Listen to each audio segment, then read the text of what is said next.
Hello बच्चों, let's read this question. Assertion: cortisol therapy is useful in organ transplantation. तो बच्चों यहाँ पर ये assertion करेक्ट है. cortisol हार्मोन कहाँ से आ रहा है? आप cortisol हार्मोन को अगर देखें, थेरेपी दिया जाता है वो अलग बात है, बट ये हार्मोन आपकी बॉडी में कहाँ से आ रहे हैं? तो आप जानते हैं जो अड्रीनल कॉर्टेक्स है, अड्रीनल कॉर्टेक्स में डिफरेंट डिफरेंट लेयर आप पढ़ते हैं. Outer zona glomerulosa, middle zona fasciculata और इनर जोना रेटिकुलरिस. तो ये हार्मोन आता है आपका जोना फेसिकुलेटा से. ठीक है, जोना फेसिकुलेटा से आ रहा है और इससे आने वाले हार्मोन को आप कह देते हैं ग्लूकोकॉर्टिकॉइड्स. ठीक है, ग्लूकोकॉर्टिकॉइड में आप किसको पढ़ रहे हैं? कॉर्टिसोल को. अब ग्लूकोकॉर्टिकॉइड क्या करते हैं? ये स्टिमुलेट करते हैं ग्लूकोनियोजेनेसिस, लिपोलाइसिस, प्रोटियोलाइसिस और इनहिबिट करते हैं cellular uptake and utilisation of amino acid. But जब हम कॉर्टिसोल की बात कर रहे हैं, ये आपका क्या करता है? ये मेंटेन करता है कार्डियोवास्कुलर सिस्टम को as well as kidney function. और ये जो कॉर्टिसोल है ये प्रोड्यूस करता है एंटी इन्फ्लेमेटरी रिएक्शंस. ठीक है, और इम्यून सिस्टम पर क्या इफेक्ट मिलेगा इसका? ये सप्रेस करता है, सप्रेसेस इम्यून रिस्पॉन्स, इम्यून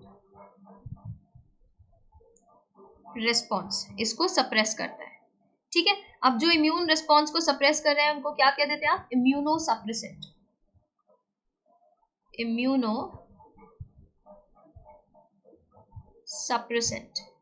ठीक है, तो कॉर्टिसोल को इम्यूनो सप्रेसेंट की तरह यूज किया जाता है, ये बिल्कुल करेक्ट है. और ये जो कॉर्टिसोल थेरेपी की बात की गई है यहाँ पर, ये यूजफुल होता है ऑर्गन ट्रांसप्लांटेशन में, ये बिल्कुल करेक्ट है. ऑर्गन ट्रांसप्लांटेशन में आप क्या करते हैं? एक डोनर है पर्सन जिसके पास हेल्दी ऑर्गन है. अब वो हेल्दी ऑर्गन हम यहाँ पर किडनी ले लेते हैं. ठीक है, एक सेकेंड पर्सन है जो रेसिपिएंट है, जिनकी किडनीज अच्छे से काम नहीं कर रही है, उनके अंदर ट्रांसप्लांटेशन जरूरी है. तो ये इनका हेल्दी किडनी इनके अंदर ट्रांसप्लांट किया जाएगा और कर दिया जाता है. तो जब ये ट्रांसप्लांटेशन किया जाता है ना, तो सेकंड पर्सन के इम्यून रिस्पॉन्स को सप्रेस किया जाता है, इनको इम्यूनो सप्रेसेंट दिए जाते हैं.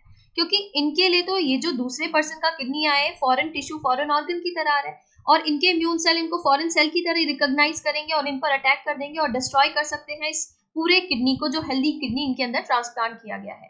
तो ये ट्रांसप्लांटेशन सक्सेसफुल हो, यहाँ पर जो हेल्दी किडनी लगाई गई है, ट्रांसप्लांट की गई है, वो यहाँ पर अच्छे से काम करे, अच्छे से ट्रांसप्लांटेशन हो जाए, सक्सेसफुल रही है ट्रांसप्लांटेशन, उसके लिए इम्यूनो सप्रेसेंट दिए जाते हैं. सेकंड पर्सन जो रेसिपिएंट है उनके इम्यून सिस्टम को सप्रेस किया जाता है सो दैट कि वो इनके हेल्दी किडनी पर अटैक ना करे और इसे डिस्ट्रॉय ना करे. ठीक है, तो कॉर्टिसोल थेरेपी दिया जाता है, यूजफुल होता है ऑर्गन ट्रांसप्लांटेशन में, ये करेक्ट है.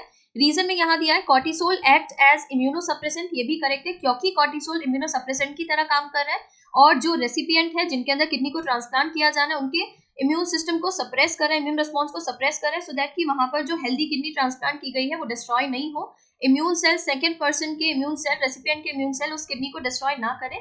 तो ये बिल्कुल करेक्ट दिया गया है. रीजन भी करेक्ट है कि cortisol therapy is useful in organ transplantation. और क्यों है वो ऑर्गन ट्रांसप्लांटेशन में यूजफुल? क्योंकि कॉर्टिसोल एक्ट करता है इम्यूनो सप्रेसेंट की तरह. ठीक है, तो ये आपको क्लियर है. असर्शन करेक्ट है, रीजन भी करेक्ट है और रीजन करेक्टली बता भी रहा है क्यों आप देखते हैं ऑर्गन ट्रांसप्लांटेशन में कॉर्टिसोल थेरेपी को यूजफुल. ठीक है, तो यहाँ पर हम किसके साथ जाएंगे? Both assertion and reason are correct and reason is a correct explanation of assertion. Option 1 is correct here. बोथ assertion and reason are correct but reason is not a correct explanation, ये गलत हो जाएगा. assertion is correct, reason is incorrect, ये भी incorrect है. assertion is incorrect but reason is correct, ये भी गलत हो जाता है. करेक्ट ऑप्शन जो बन रहा है यहाँ पर वो है ऑप्शन 1.